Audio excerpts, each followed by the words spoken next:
Hey guys, welcome back to another episode of the Shudder Slaughterhouse. I'm Daniel, and I got 4 more movies I want to talk about this week.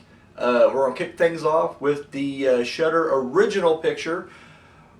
Yeah, I don't think all pictures now. They didn't say Shudder original, but either way, I'm talking about Teddy. This came out last year.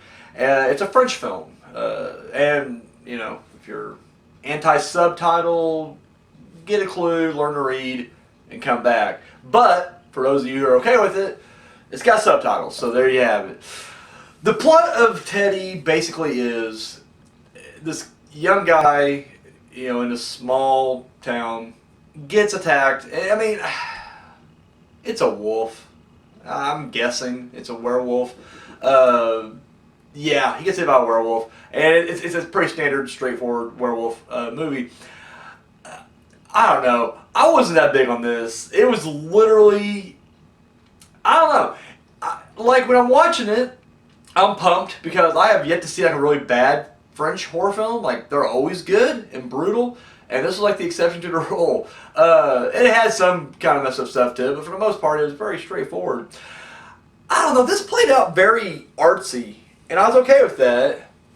And then as it plays out and it's kind of hiding shit, you're thinking like, okay, well this is going to be more psychological maybe, or maybe just surreal for the case of being, for the sake of being surreal.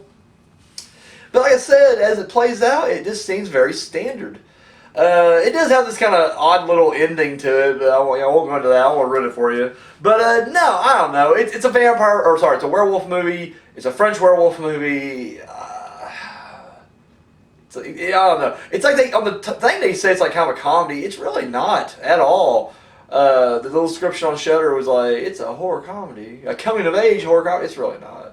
Coming of age kind of. That's the other thing. That's the other thing. Maybe I'm just getting too old. I'm 36 now, and when I see this kid whining about his girlfriend wanting to break up with him and him just having these unrealistic dreams of grandeur, he's just like, I'm going to give me a job, it's going to have a lot of money. He's like, dude, you didn't go to school. Like, fuck off. Like, seriously, get your shit together.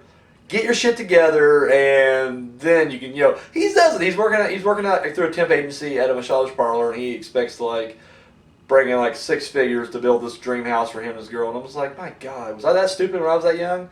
And the answer is probably, yeah, I probably was. But, and that's the thing, if I would have watched this when I was a teenager, I'd be like, yeah, this guy, I get it. I understand this guy, yeah. As an adult, I'm just like, dude, fuck this guy. This dude sucks. I don't know. Very unlikable characters. Yeah, I don't know. Just mopey. Just a mopey fucking guy. So Teddy, people here on Shudder, the Shudder community gave it 3 out of 5 skulls. I'm dropping it down to 2 out of 5. Like I said, it kept me hooked. I mean, because I thought it was going to go different directions, and then it just winds up just being pretty standard, and I was like, ugh. And then by standard, I'm good. Just, it's like a participant award. Just kind of, he's turning it in. It just wasn't my movie. But check it out. Once again, what I don't like, you may like. So, check it out, see what you guys think. Up next, though, we're going to travel back to 1968 for this little British film called The Witchfinder General. This is just a classic in the genre. It has Vincent Price in it. And the basic plot of it is Vincent Price is a witch hunter and basically starts fucking with this one woman and ends up killing her uncle. And so her fiance decides to get revenge. And he's a soldier in the army, so he's coming after the witch hunter or witch finder, if you will. No, this is really good stuff, and I dig. Like, I always love the witch movies where it's about the hunt, I guess. The whole paranoia and people just falsely accusing other people of, I love seeing the dark side of humanity, and it's definitely on full display here. Of course, Vincent Price is always fucking great. I'll be honest with you, I don't know any of the other actors, but I thought they all did good. But the guy who plays his assistant, I don't know what you call it. I guess he's just a Witchfinder assistant. I like that guy. That guy was just sleazy and great. The guy who plays the hero did really good. The main girl also did good. I'm sorry, I'm blanking on names.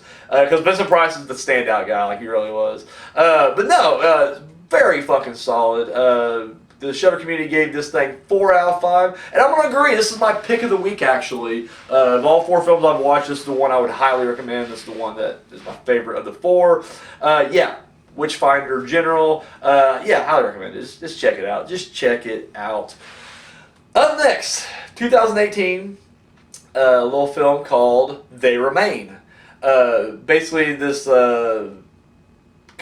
couple's they're working for this military research group. I don't know, something like that. And anyways, they're in this field near the woods where there's a lot of weird activity, like the animals and insects are acting kind of weird, and so they're there to investigate because they believe that there was something that maybe could be in the soil or the water that affected this cult, very Manson-esque cult that was in the area, at one time. And so basically it's just them trying to investigate that. This movie had the most promise to me this week. This is what I was really kind of looking forward to when it started off. And then, I don't know, it's like it never really went anywhere. It was very, very artsy, very surreal. It had a very Endless vibe. I don't know if anybody ever saw The Endless or not. It reminded me a lot of that, actually, except it just didn't go nowhere. Like, I don't know. At times I thought they're just getting fancy and weird just for the sake of it, because, like I said, the story never goes anywhere. And yeah, you can draw your own conclusions, and maybe that's the point of it. But I don't know. I've seen too many movies like that now, and I'm just like, it's okay to put an ending on your story. And if you don't have one, that's fine too. Fuck it, just whatever. But I don't know. It is what it is. But like I said, this is another one that literally it kept me engaged the entire time, because I was like, oh shit, where are we going now? This is gonna get weird. Oh my god, it's getting weirder. Wow, can't wait to see how this ends. And then in the end, I was like, oh, okay, I guess we're just gonna end it here. Fucking whatever. But maybe that's the point. Like I say, it kind of straddles that line between dream and reality, and it really does, because there's a lot of scenes that will just happen, and you're thinking okay, why is he not questioning this? Why I don't want to say too much, but it seems like when he sees some shit coming up on the camera, he's looking at the monitors, and you see some shit happening, and then it just goes to the next scene, and it's like, no, the shit that's happening is shit that you report and try to fight against, and it's like he doesn't, and it doesn't explain why he doesn't. I don't know. I guess you can just say it's just they're going crazy, they're just going insane, and I think that's pretty much what it probably is. My theory is just that something is in the soil or in the dandelions, because there's a lot of dandelion blowing around the area, and they're just going crazy, and that's all it is. The whole movie's just them fucking descending into madness. But it's done in an artful way, so there you go. The people at Shudder, the Shudder community, gave this 3 out of 5 skulls, and I'm going to give it 2 out of 5. It's a higher 2. It's better than Teddy. I think Teddy's probably my least favorite movie this week. But They Remain's probably ranked at 3 then, because they just, I don't know. It had me. It fucking had me. And then by the time it gets to the end, it just loses me. And I was like, but good performances. And like I said, I do love, like I said, it's a very low budget movie, but the guy who directed it knew what the fuck he was doing. It's really well done. It's just story-wise. And it's based on a short story, too. I forget who wrote it, but the story is called 30. And why they call it 30, I have no idea. But anyways, I don't know, maybe the book's like that too, so maybe this guy's doing a faithful adaptation of the book, and I don't know, I should probably be griping about the book maybe. But either way, They Remain, right here on Shudder, check it out. And then finally, going back to 1988, a classic among horror fans, Pumpkinhead. Now, I'm going to be just 100% honest with you. I was never a fan of Pumpkinhead. Now, when I say never a fan, it's because I just didn't watch it until maybe 7 or 8 years ago. Just never got around to watching it. I feel like if this is something I would have watched as a kid, I'd probably be a huge Pumpkinhead fan right now. I have a friend, Simon. Everyone knows Simon. He watched. He was all about it. He liked the first one and the second. He loves the second one, and he puts him high in his on his in his list, this pantheon of horror favorites.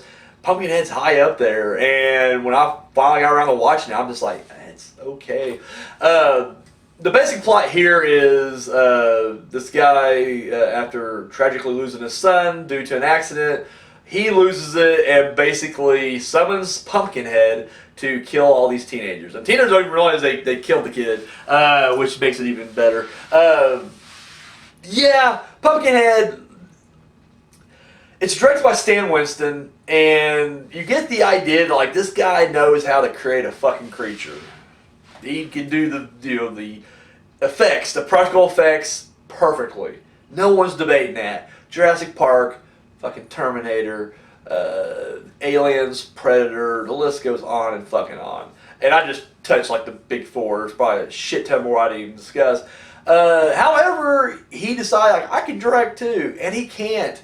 Don't get me wrong, this creature looks awesome. Pumpkinhead looks incredible. The story itself is just very. And they're just little things. Like as I'm watching it, I'm just kind of like, well, wait a minute. Like, why is this even a thing or something?